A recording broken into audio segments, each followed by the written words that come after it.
Hello, welcome to our special coverage of the Russian invasion of Ukraine. I'm Amarachi Ubani. Here's what's in the headlines today. Ukrainian forces claim they have retaken the city of Chuiv. President Volodymyr Zelensky, a solemn message to the West. Late on Sunday, there will be no forgiveness, but a day of judgment. And more on the impact of the war in Ukraine as oil prices hit a 13-year high.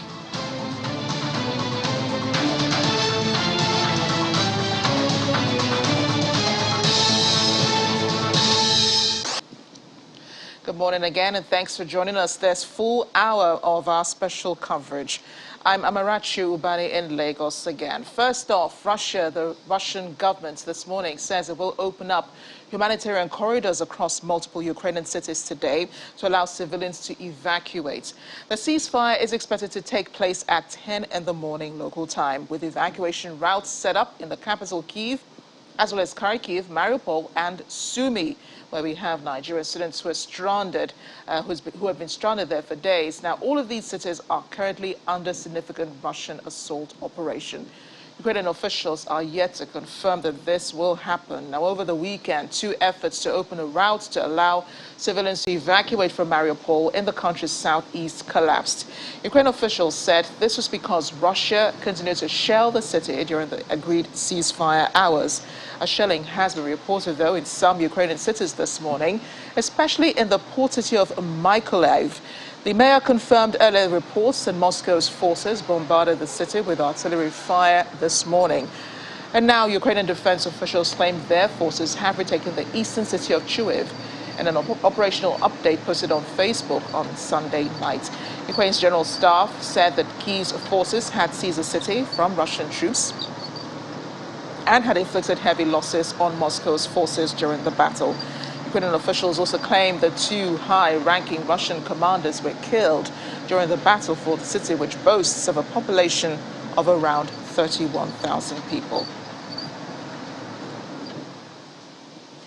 And in his video messages posted online, which have been gaining traction as perhaps one of the ways he's been communicating with the rest of the world, this time President Volodymyr Zelensky sent out this solemn message, sounding more like a warning to Western leaders. Late on Sunday, he posted this video saying there will be no forgiveness.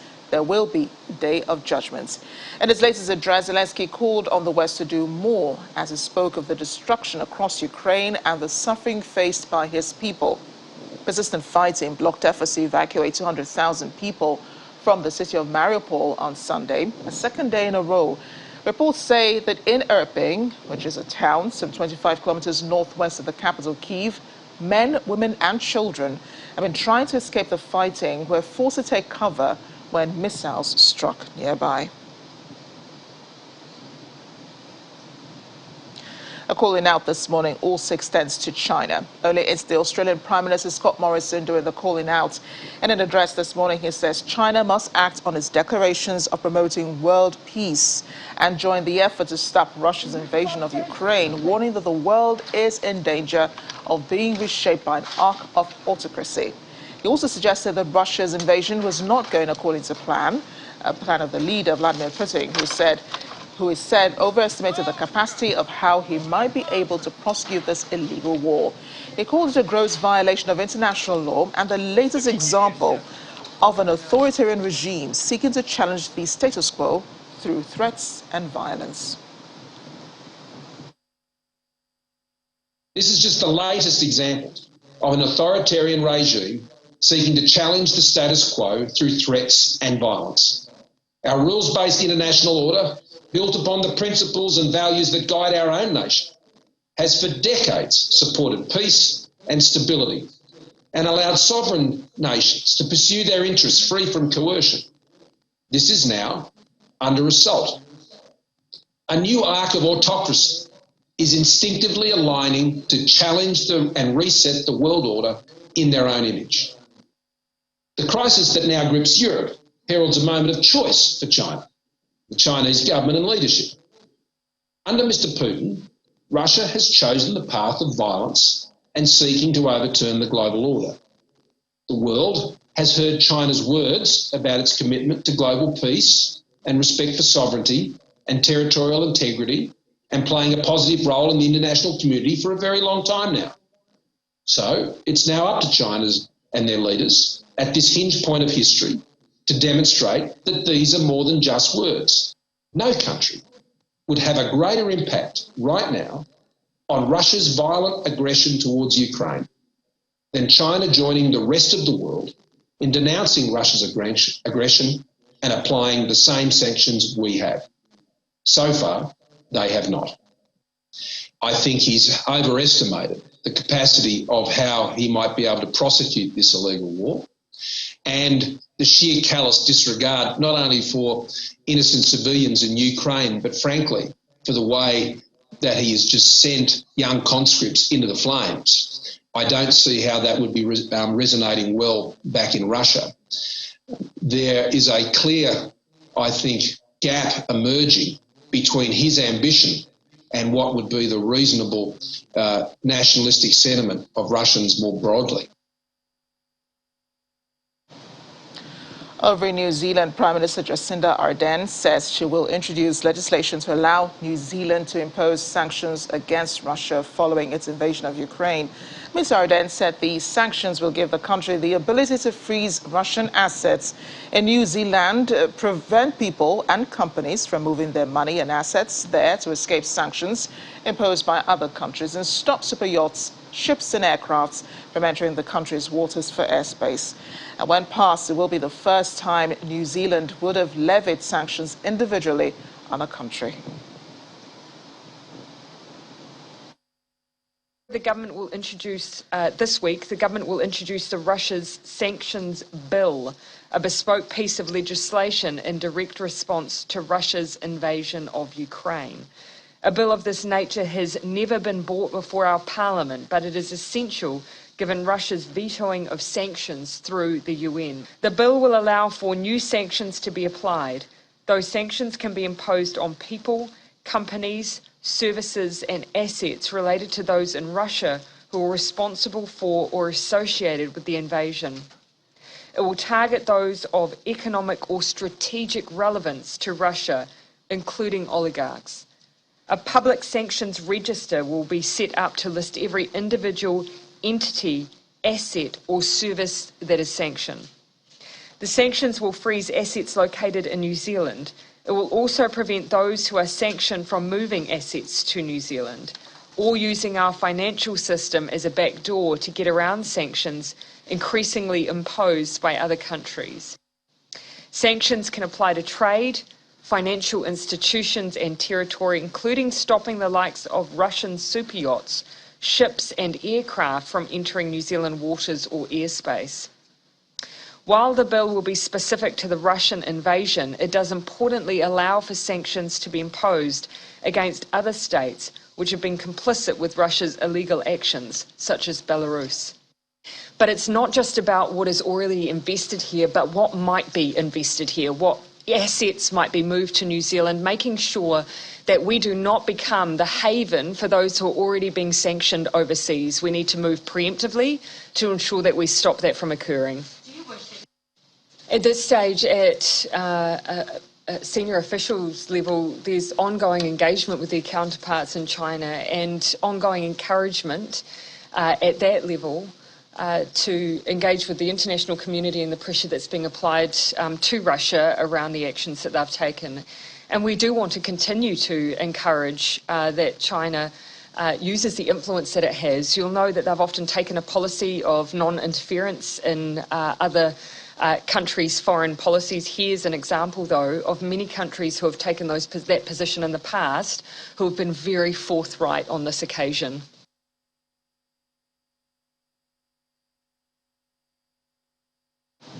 The New Zealand Prime Minister Jacinda Ardern. Let's bring in foreign policy commentator Collins Swege. He joins us from Brussels. Good morning, Collins, and welcome to the program. Saw you earlier taking a sip of your coffee.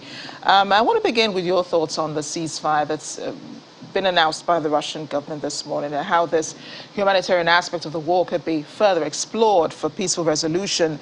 There have been reports, though, the Russian missiles are firing indiscriminately and civilians have been caught in it. Some have also said that this is how Putin operates. He may not win the war, like you said yesterday, but he goes on until there's a huge loss of lives before he stops. Yeah, well, thank you, Marachi, and good morning. Good morning to your viewers. Well, obviously, I think for quite a while, the world should be poised to seeing this cat and mouse, coming from the Russian leader. I mean, we won't be hearing of purported ceasefire for the first time. One was supposed to have been in place yesterday. They were supposed to have created a humanitarian corridor. That was agreed about 48 hours. Well, it was supposed to go in force some 48 hours ago. Who was the one that actually broke it? That was Russia. And so the humanitarian tool continued to rise. Well, we can only hope that the new announcement of a ceasefire by Russia themselves will now hold, because the toll on humans, we have seen a picture from channels about, on old men and women, not good in the foot, actually, struggling to trek from one point to the other. We've seen children crying, families, disintegrated. The human toll is just too much, and one can only hope that, the human mind, the human face will return back to the Russian leader, at least to see through this, ceasefire that he has announced. But one thing is very clear, and I think no mistake should be made about that. The Russian leader has a goal, and that goal is actually destabilizing Ukraine, changing the government to one that will be answerable to him, and completely disregarding Ukrainian sovereignty. And I think he's going to continue until he achieves that goal.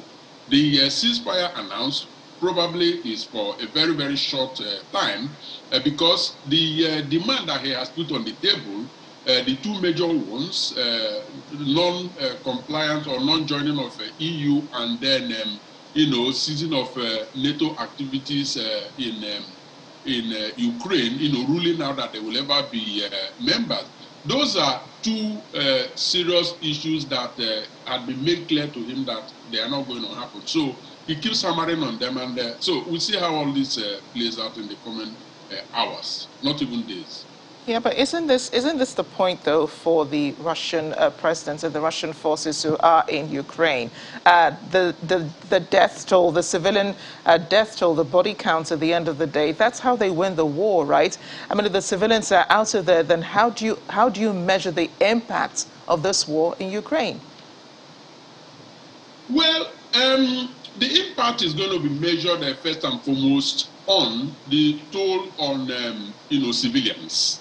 That's one. Now, we have heard excuses of civilian targets, that's the civilian buildings being targeted as a result of some military, Ukrainian military equipment being hidden in those buildings, and that was the reason given by Putin for targeting those, those facilities. Well, we do know that there is no clean war. That's number one, and that is why, people always say that diplomacy should be applied. And then, secondly, we know that misinformation on both sides is always, a tool in warfare. So it is difficult to measure who is actually telling the truth here. But at the end of the day, Marachi, when the history of all of this is written, say 20, 50 years to come, it is the toll on humanitarian, on civilians, that is going to actually stand above any other thing, that will happen. Yeah, indeed, and civilian lives are more important than anything else in this war. But talking about civilian lives, the impacts, of these sanctions that have been imposed on Russia, how far-reaching could they be? Because I know that when countries impose sanctions, or when organizations and there's multilateral organizations, multilateral organizations, beg your pardon, when they impose sanctions, they're very careful about it not being too tough, especially for civilians to be able to cope in those countries, right? So how far-reaching can these sanctions go? How difficult can they be for people living in Russia? I mean, they're already almost cut off from the rest of the world. International news media has already pulled out. International corporations have pulled out as well. So they're really on their own right now. They are on their own indeed. You are right about that. And the world has never been, so united as they have been on, this particular conflict, Ukrainian-Russian conflict, united against a single country, which is Russia. Yes, there is absolutely no doubt about the fact that any sanction anywhere affects, the man on the street. Russia is certainly not going to be, an exception. One can only hope that, and in fact, there are indications that what the United States and the transatlantic partners are doing is actually leaving the last bullet to be fired, in the long run. So this is why the sanction regime that they have put in place is a kind of phased out one. Because the main one, which is oil, the most potent finance tool for Russia, has been left out of it. That is not a coincidence. I think the reason is strategic. It's strategic because as we speak, I think efforts are made to beef up global supply of natural gas and oil, such that once the plug is finally pulled on Russian oil, the impact on civilians, both out here in Europe, where already energy prices were rising before this catastrophe, it is meant to rise more. Even United, we have seen them be also in Europe, where the Greens are actually ones that have been, clamoring for the closure of, nuclear plants and, transition to natural energy. Now, there are negotiations to actually rescind those closures to allow them open for a much longer period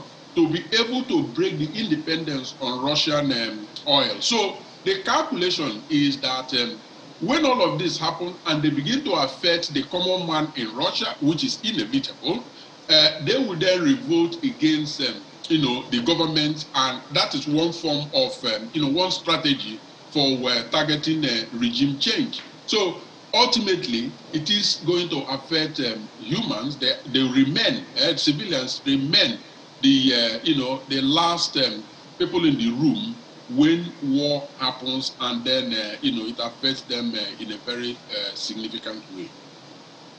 Collins, thank you again for joining us on the program. Always love your analysis. We have so much more to talk about in this war as it develops, especially as we expect those Nigerians in Sumi to be evacuated soon. We understand that efforts have been delayed just a bit. We'll be getting details on that in a moment. Thank you again, Collins, for joining us on the program. Always a pleasure, Amarachi. Have a great day. Cheers. You too. Still ahead on the program, the impact of the war on Nigerians that have returned and the hopes of return to Ukraine. Join us again.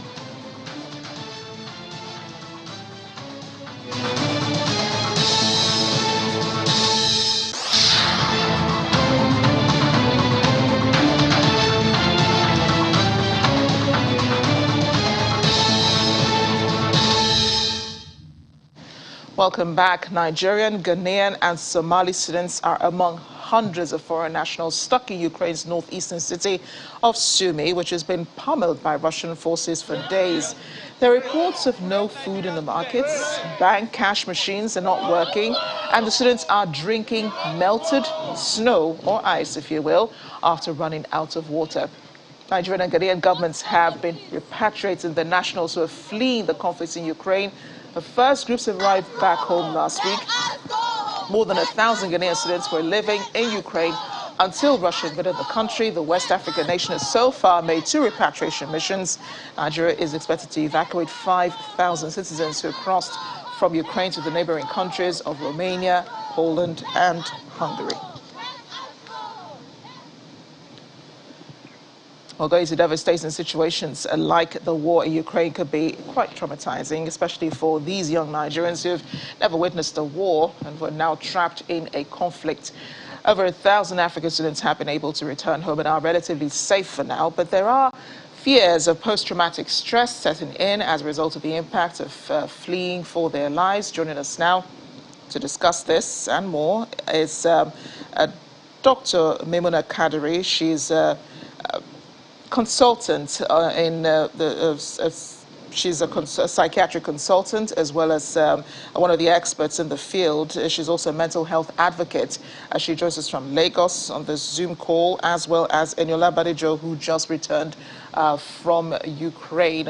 Ladies, thank you for joining me on the program. I'm happy to see that you're doing well. Eniola, we had spoken to you while you were back in Ukraine, and you're back in Lagos. You've been around for a little more than a day, I should say. How are you feeling today? Good morning, Ma. I'm feeling okay. I'm feeling good, and I'm thankful to be back home to my family. So tell us about the process, your journey coming back to Lagos. We already know about how you got across the border, and we already know how you worked long hours even before you were able to get across the border, and the harrowing experience that you had with, some of the officials who were trying to push some Africans back from making that crossing. But beyond that, it's been good news, right? Yes, good news.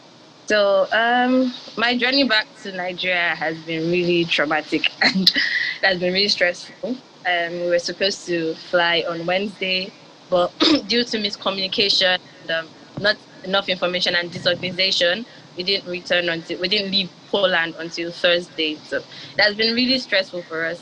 And when we got back to Abuja too, they stressed us and they refused to let us go because we already planned. So the pilot that flew us in from Poland already agreed to take us to Lagos.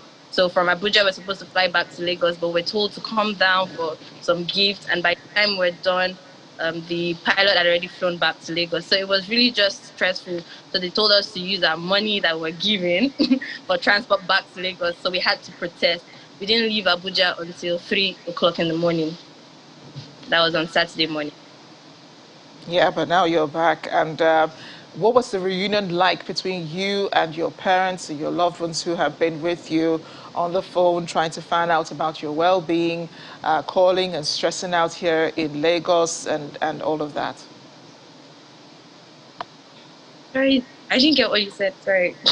The reunion between you and your loved ones in Lagos. Tell us about it. Were Yes. they overjoyed?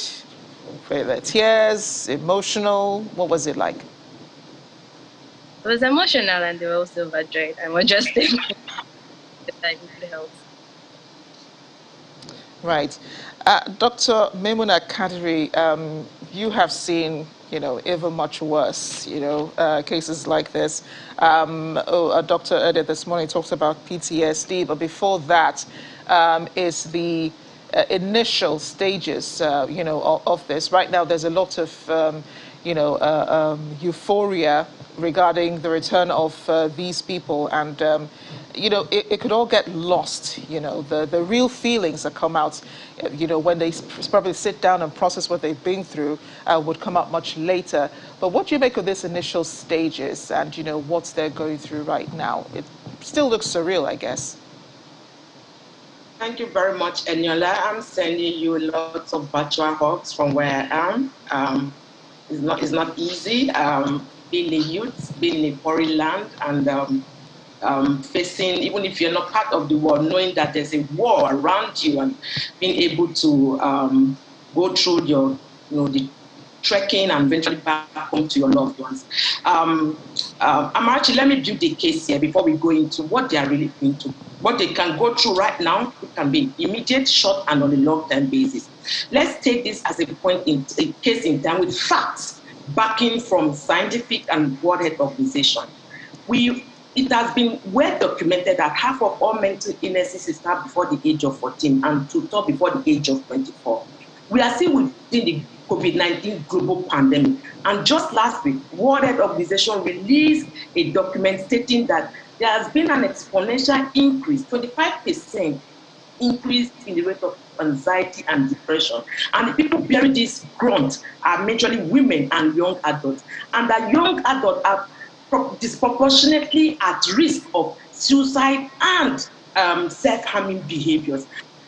And when you look at migration and mental health, numerous studies have also shown how much they can face with culture shock, racism, and let's not go with the vulnerability risk factors that some of them may already be going through, either from coming from a domestic violence home or positive family history of mental illness. Now, they are in that age group of teenagers and young adults, and they are in a foreign country.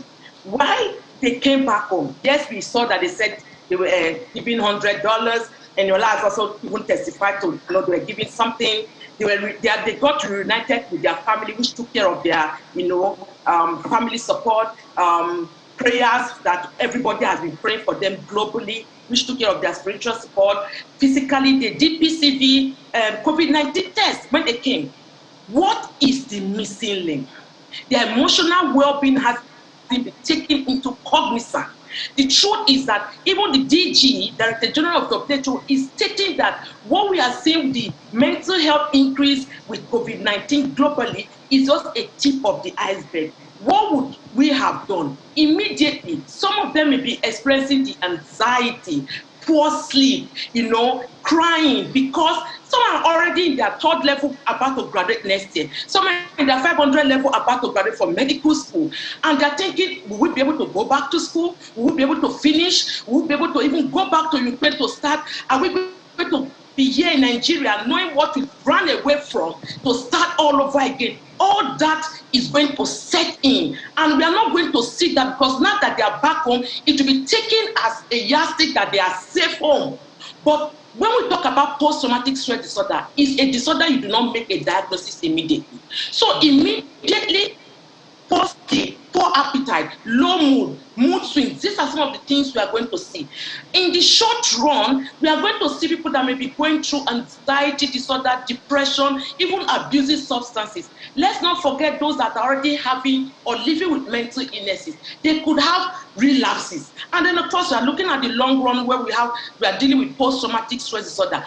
What we should do as federal government, triage. Why they assemble before they even do their PCR test, or after doing their PCR COVID-19 test, have a psychological debriefing. Talk to them. People want to be heard.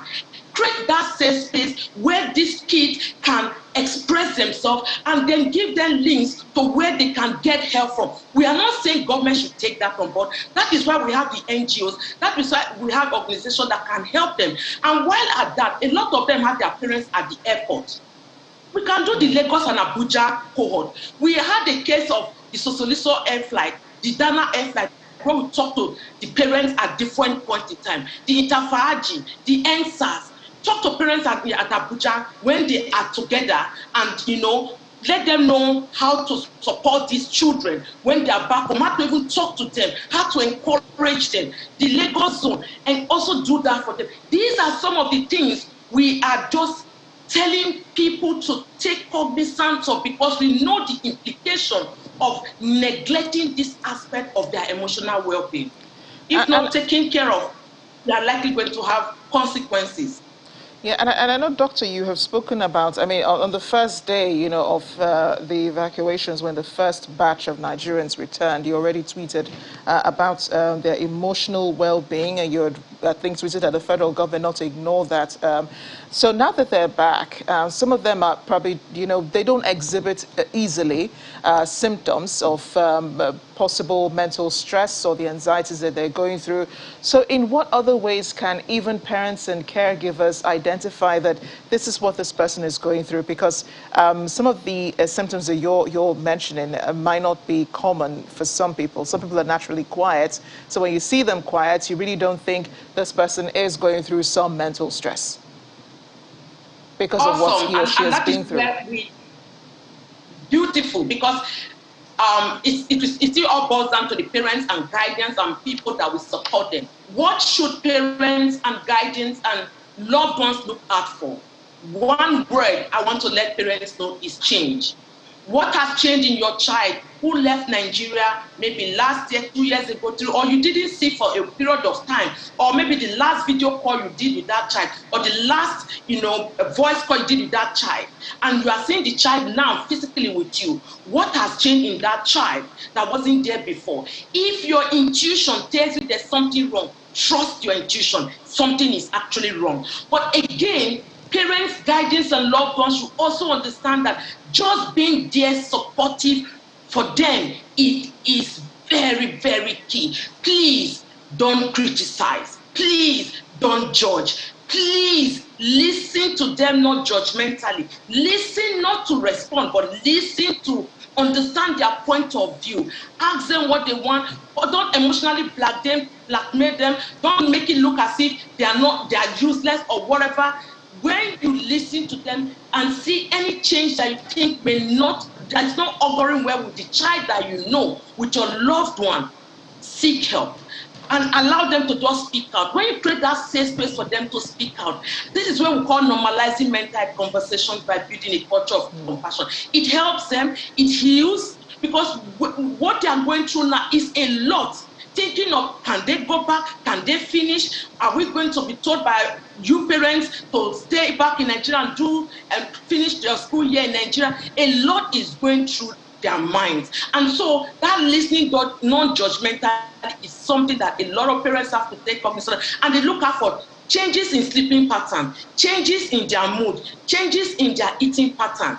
Not wanting to talk to the family members. So if they are not ready to talk now, just being there and using the 3-letter words, I am here, is enough. But if you think they need more than that, reach out and let them get professional help. There's nothing wrong with your child getting professional help. I've just ruled out the statistics according to the World Health Organization that are faced by the young people. So please, parents, don't be silent on this. You need your child in totality. The wholesomeness of your child is very important. Aside from the physical, their mental well-being and mental awareness is paramount in their pursuit for greatness.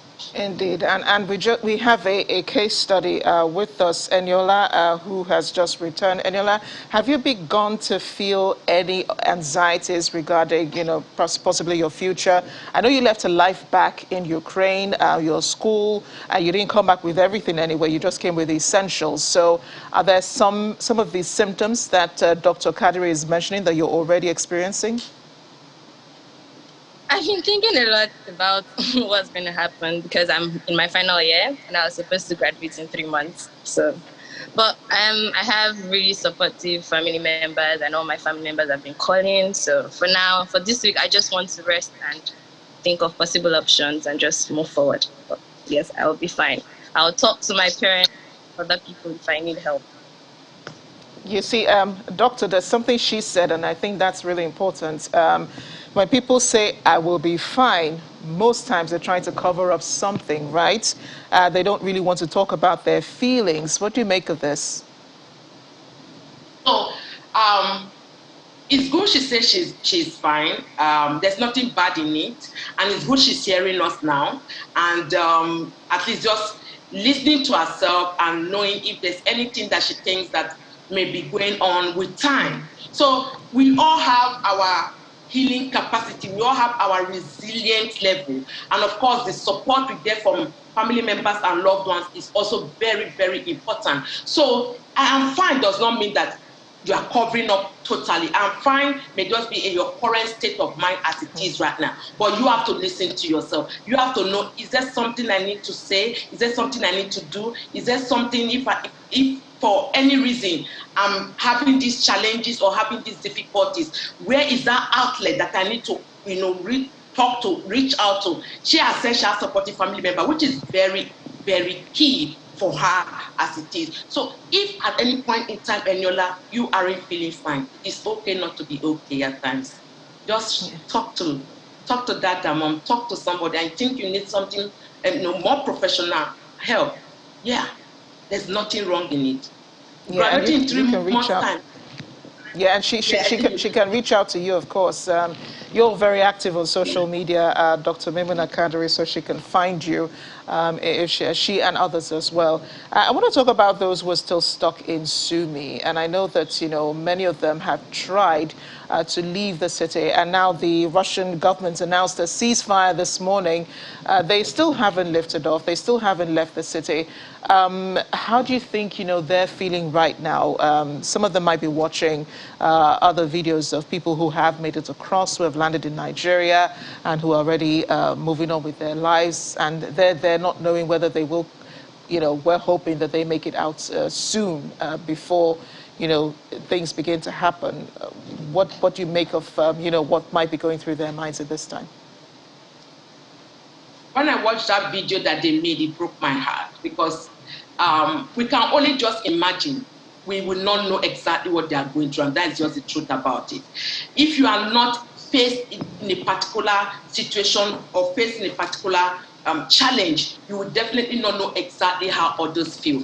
But we are looking at young people, teenagers, young adults, who in their pursuit for better education and greatness, they are stuck in a different country that is different from their weather, no family support there. A lot will be going through their minds, a lot. And because of the fact that just last week, with what I said, the World Health Organization released that young people are disproportionately at risk of suicide and self-harming behaviors.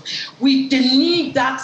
They just need to be with their family members first. Let's get them to that safety. Whatever may be going through their mind, with family support, some of them will get out of it. But of course, we know some people may need more help than some other people. But right now, the anxiety is high, the challenges of what will happen with something, will I die? All these are some of the things that their brains cannot even phantom, because their brains are still growing.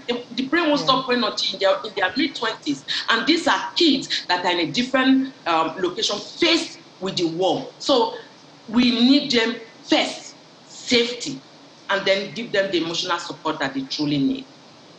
And indeed, Dr. Kadri, I just want to deviate a little bit to talk about, some of the journalists who are also covering the war in Ukraine and who are seeing, bullets being fired at them, who are close to these explosions happening, and those who have had to run away. We showed a video yesterday on our program of some journalists who were fleeing the shelling in the city of Irpin, and what they're going through at this time. And I know many of them are foreigners. They're from foreign news media. We have the video rolling on our screen.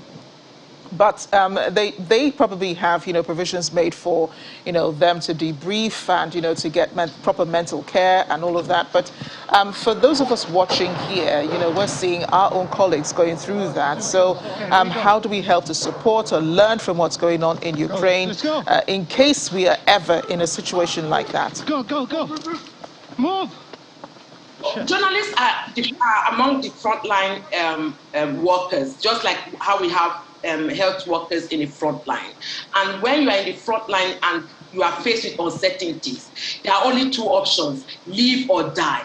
And you never know when that death can come. You never know when it will hit home. And so in the mind of a journalist in the war zone, they've already almost given up until they survive what they are going through. So I would strongly put it through that anybody that can give support, like if for any reason they reach out or they are able to be reached, it's good to give them that support. But prayers, there's nothing still far from having to pray for them to be able to heal. But the truth is that a lot is going through their minds because anything can happen, even being in that safety. So safety first, even if you're in the war zone, safety is very, very key and paramount. While you are getting that support spiritually or emotionally, safety is still very key, because aside from this, when they come out, that debriefing is important. That support with time, counseling that can go through for a period of time. And that's why triage is important. While some people can heal fast within weeks and months, some people it may take them months and years to heal. So you can't lump people all in the same zone. So yes, debriefing, psychological support, emotional support from loved ones, from colleagues that are not faced with the war zone is important for us to give that all through for them. Dr. Maimuna Kadiri, consultant, neuropsychiatrist and psychologist, thank you for joining us on the program. You always respond. You've talked about varying issues with us here on Channels TV. We appreciate you joining us this morning. Eniola, welcome home. We wish you all the best, and we pray for your well-being and that you're able to decide the best for your future going forward. Thank you, ladies. Thank you. We have more stories coming up after the break, as well as issues. The streaming service Netflix says it's pulling out of Russia as a conflict in Ukraine continues. Join us again.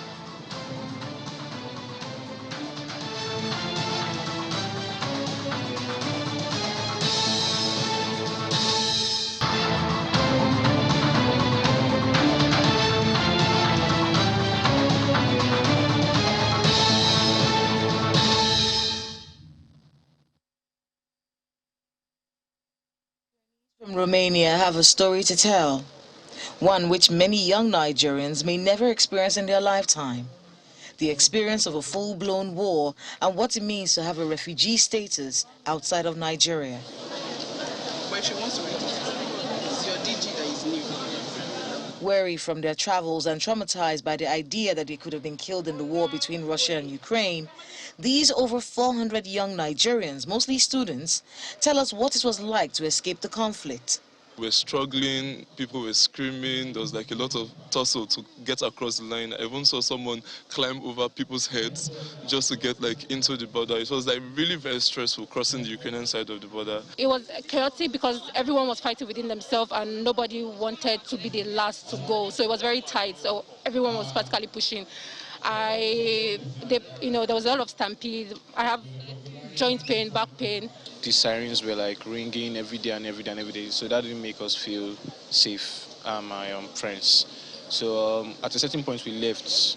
We went to the Syrian border, the border bordering Ukraine and Romania, and from there we were able to cross, but it was terrible. An overwhelming sentiment among the returnees is the poor treatment they say they experienced from the Nigerian embassy in Kiev, Ukraine. We contacted them and we were like, we need help. What are we doing? What are we going to do? And they were like, students, take care of yourself, find a place that is safe. And that was strange to us because we were expecting that, maybe they will organize a bus that would take all of us to a border where we could cross from, but that was not the case. Maybe if the embassy in Kyiv gave a special letter to all the borders, maybe Nigerians would have been able to pass easily, more easily, but we weren't really getting proper responses from them. There's still so many questions about the impacts the war in Ukraine has had on people, but for these kids right behind me, they're just glad to be back home. Right now, they're going to be given a stipend by the federal government to ensure that they get to their respective destinations. A lot of COVID tests are going on right now, and they're hoping that these processes are done quickly so they can go back to their families. Kayla Megwa, Channels Television News.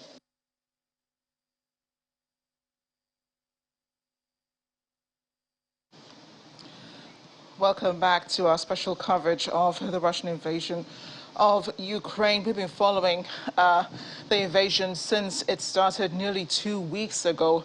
It's day 12. Our streaming service, Netflix, says it was pulling out of Russia as conflict in Ukraine continued to escalate. Much earlier this month, Netflix said it would temporarily halt all future projects in Russia as it assesses the impact of Moscow's invasion.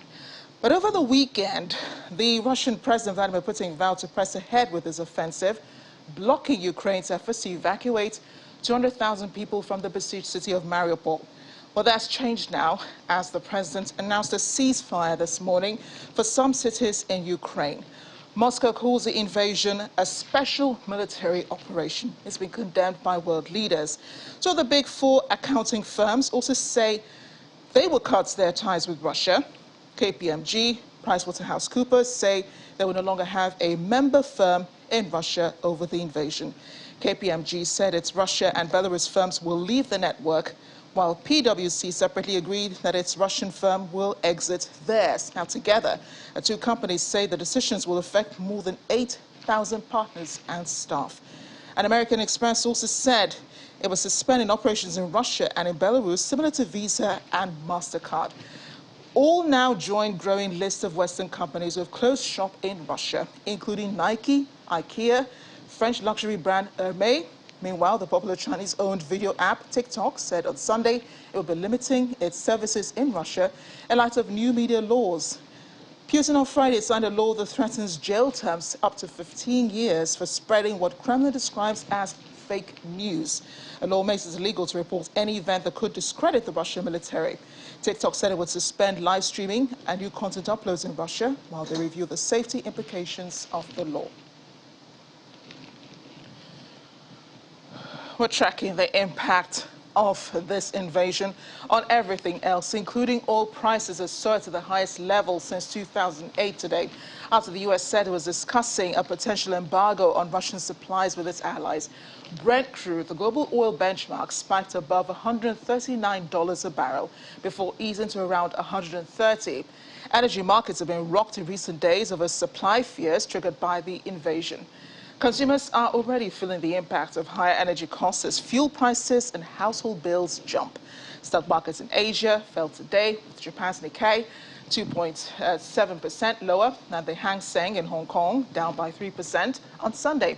U.S. Secretary of State Antony Blinken says the Biden administration and its allies are discussing an embargo of Russian oil supplies.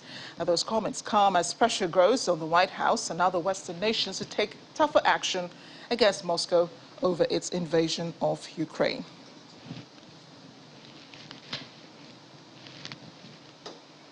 Well, joining me now is the man to break down all of the business impact of this invasion on Russia. And did we predict that oil prices would rise as a result of this? Well, I remember in February recently I was speaking with an analyst, and at that time oil was about $88 per barrel. And I asked the analyst, I said, you know, you guys are talking about $100 oil. And I asked myself, how is that going to happen? And here we are. Here we are, 139. Russia invades Ukraine, and we're at $139. That's the highest in a really long time. We're seeing oil. And, you know, all of this is because the Europe and the U.S. allies are talking about shutting out demand for oil and gas from Russia. So markets are reacting to all of this because that means a shortage. And now we see U.S. stock futures already feeling the impact this morning. They're down. We see the S&P futures down 0.79%, Dow futures down 0.53%, and the NASDAQ tech-heavy, that's also down by 1.66%. So risk assets right now are taking a beating at this point. But let's circle back to oil prices now. I want to understand how bad this is, especially for Nigeria. Who's buying our oil, for instance, and how is this impacting on that? So now the problem is this. When oil prices go up, pump prices go up. In the U.S., we're seeing a pump price sold for about $5 per liter. And this all boils down to inflation at the end of the day, because with rising pump price of fuel, people are going to pay more for, it's going to be like a domino effect, you know, at this point, because you're paying more for logistics. This will spiral into, you know, other, making every other thing more expensive. But you haven't mentioned Nigeria, though. And Nigeria, and back here, obviously, we're not meeting... With the biting fuel scarcity. We have the fuel scarcity going on. We're not meeting our quota, our export quota of oil. We're trying to ramp up production to actually meet up, to actually enjoy some of this, you know, rally in oil price we're seeing, but we're not enjoying it. But at the end of the day, this will all translate to higher energy costs, also for Nigeria. Yeah. Looking at the pump price. Yeah, I suppose you'll be looking more into this on Business Morning, which comes up in just a few minutes. Exactly. Yeah, so we'll look forward to that discussion then. Laddie, great to have you. Thanks for stopping by. No problem. In other news now, pro-Ukrainian activists rallied outside the White House on Sunday demanding increased military support of the besieged nation and calling for the West to institute a no-fly zone over Ukraine. That protest comes as persistent fighting blocked efforts to evacuate 200,000 people from the city of Mariupol for a second day in a row.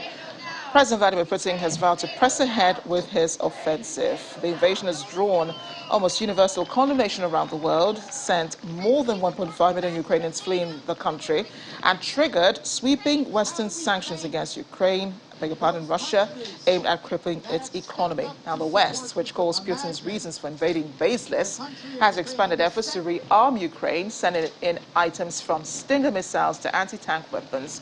Washington, however, and its allies have resisted Ukraine's plea for a no-fly zone, saying it would escalate the conflict beyond Ukraine's borders.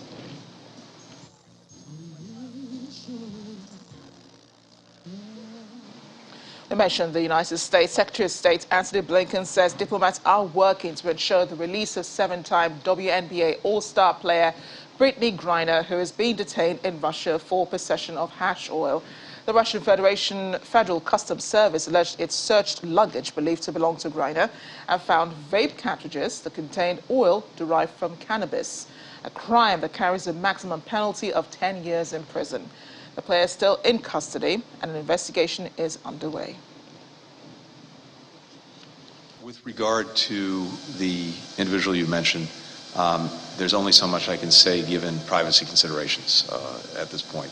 Let me just say more generally, whenever an American is detained anywhere in the world, we of course stand ready to provide every possible assistance. And that includes in Russia. As you know, and we've talked about this for a long time, we've been seeking the release of Paul Whelan and Trevor Reed for some time, both of whom are unjustly detained. We have an embassy team that's working on the cases of other Americans who are detained in Russia. We're doing everything we can to see to it that their rights are upheld and respected. We've also advised Americans not to travel to Russia. Similarly, we're advising Americans in Russia to leave. But from my perspective, in times like these, it's important that we maintain our diplomatic contacts, that we maintain the diplomatic support, particularly support that we can provide to Americans who may need it. And more from our sports segments on the Russian invasion of Ukraine. Tennis player Diana Yastremska was forced to flee her home after Russia's invasion last week. She says she would donate her prize money from the Lyon Open towards aid efforts for victims of Russia's invasion of her country. Diana lost in the championship decider 3-6, 6-3, 6-4 to China's Zhang Shui and said afterwards she was too emotionally drained to give it her best. She and her younger sister Ivana spent 2 nights in an underground car park last week before their parents sent them out of Ukraine by boat to Romania and then to France.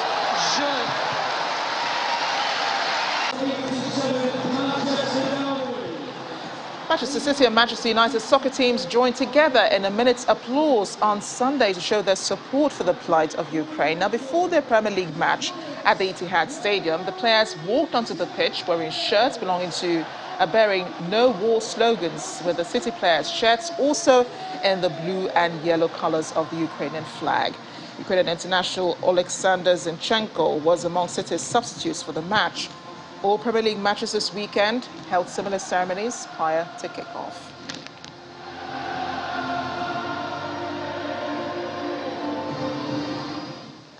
And that'll be all on our coverage this hour. Join us again at 5. I'm Amarachi Ubani.